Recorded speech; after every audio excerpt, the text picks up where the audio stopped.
हर हर महादेव, घर घर महादेव। मैं ज्योतिष आचार्य पंडित विनोद कुमार दुबे आज एक बड़े ही महत्वपूर्ण विषय पर आपसे चर्चा करते हैं। चर्चा का विषय कुछ ये है कि आपने या आपके परिजनों ने ज्योतिष विषय से संबंधित समस्याओं के अनेक समाधान किए, लेकिन सारे के सारे फेल हो गए। ऐसा क्यों होगा?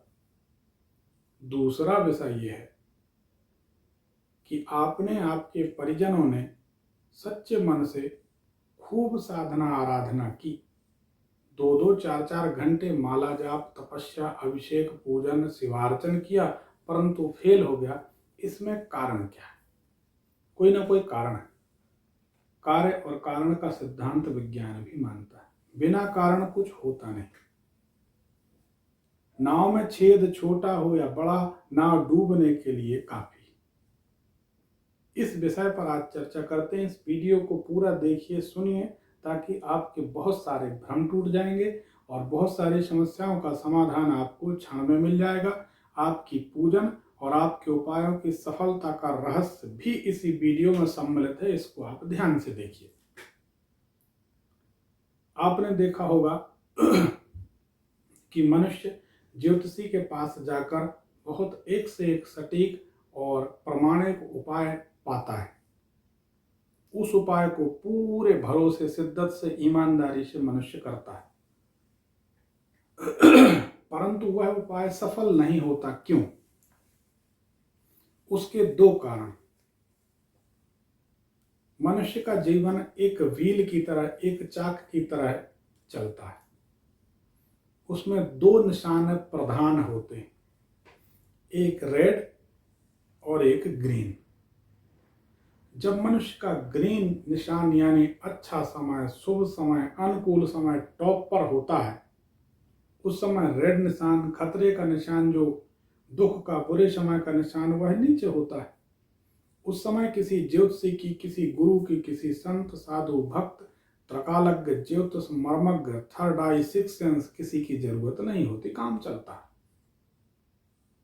लेकिन जब रेड निशान टॉप पर होता तो ग्रीन निशान सबसे नीचे होता। उस समय सबकी याद आती है और मनुष्य को सुख दुख निवारण के लिए जाना होता है।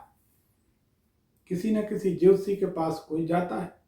ज्योतिषी उसको अपनी बुद्धि, क्षमता, बल, ज्ञान अनुसार उसका समाधान बताता है।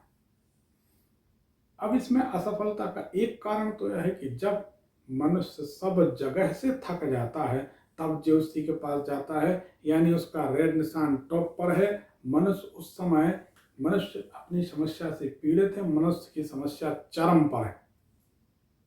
विचार करिए, क्या एक दिन में किसी समस्या का जन्म होता है? नहीं। तो फिर क्या एक दिन में समस्या का समाधान हो सकता है? नहीं। ज्योतिषी के पास जाने के बाद मनुष्य को भ्रम होता है कि मैं आ गया, मैंने कुछ दान दक्षिणा दी, उपाय किया, मैं सुखी हो जाऊंगा। 2 दिन में कुछ नहीं होना। श्रद्धा विश्वास से कुछ समय करिए, एक कारण ये है, लाभ जरूर मिलेगा। दूसरा कारण यह है कि ज्योतिषी को बताना चाहिए या आपको करना चाहिए, आपको सीखना चाहिए, जब भी किसी उपाय की शुरुआत करें, उपाय सूर्य की साक्षी में करें। बड़ी गंभीर और रहस्यपूर्ण बात आपको बता रहा हूं। सूर्य की साक्षी का मतलब सूर्य उदय से सूर्य अस्त जब तक नहीं होता, उसके पहले करें। रात्रि में कोई उपाय स्पेशली कहा जाए तो ही करें, नहीं तो ना करें। दूसरी बात, सूर्य जैसे ही उदय होता है, चढ़ता है, वैसे ही उपाय करने चाहिए, या सूर्य के चढ़ते हुए, उदय होने के बाद चढ़ते हुए स्थिति में ही कोई रत्न धारण करना चाहिए। सूर्योदय की तरफ, पूर्व की तरफ मुख करके उपाय करना चाहिए, रिजल्ट मिलेगा। तीसरी बात इसमें यह है कि जब कोई भी उपाय की शुरुआत करें, कोई भी समाधान की शुरुआत करें, तो थोड़े से 1 चम्मच खड़े चावल, है छोटी बात लेकिन है बड़ी पावरफुल, करके देखिए। थोड़े से खड़े चावल, 1 चम्मच खड़े चावल किसी कच्चे दूध में, गाय के या भैंस के कच्चे दूध में धुलकर, उनको भिगोकर धूप में सुखा दीजिए। चावल टूट जाएंगे, इससे कोई फर्क नहीं पड़ता। उन चावलों को सफेद कोरे वस्त्र में बांधकर, लपेटकर अपनी अलमारी में, तिजोरी में, चावल सूखने के बाद कोरे कपड़े में बांध कर अलमारी में, तिजोरी में या पूजन घर में कहीं रख दीजिए। फिर 45 दिन, 47 दिन, 51 दिन, 11 दिन, 5 दिन, 7 दिन, जितने दिन का प्रयोग किसी विद्वान ने कहा है उसको करिए, आपको रिजल्ट मिलेगा। यह उपाय की बात हो गई। दूसरी बात है, आपकी पूजन सफल क्यों नहीं होती, जबकि उसी श्रद्धा विश्वास से आप कर रहे हैं, उसी श्रद्धा विश्वास से कोई दूसरा कर रहा। आपने देखा होगा कि इन्हीं छोटे छोटे लोगों को छोटी छोटी उम्र में बड़ी बड़ी सिद्धियां मिल जाती हैं। किसी का नाम नहीं लेना चाहते, लेकिन हमने ऐसा अनुभव किया है कि बूढ़े बूढ़े होकर लोग मर जाते हैं परंतु उनको कोई सिद्धि देखने नहीं मिलती। और कई साधक ऐसे हैं कि सिद्धियां उनके पीछे पड़ी रहती, हमारा उपयोग कर लो, हमारा उपयोग कर लो, हमारा उपयोग कर लो। ऐसा क्यों? सबसे पहली बात तो मन की लगन, एकाग्रता।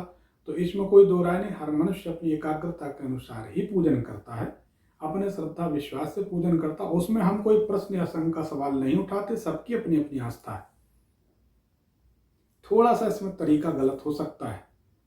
इंद्र और शुक्राचार्य दो को वरदान है। ये वरदान है कि अगर कोई भी मनुष्य पूजन करे, आपको ये पता है, नहीं है तो सीख लीजिए, अपनों को भी बताइए, इस वीडियो को अपनों को भी शेयर करिए ताकि दूसरे भी इसको जान सकें।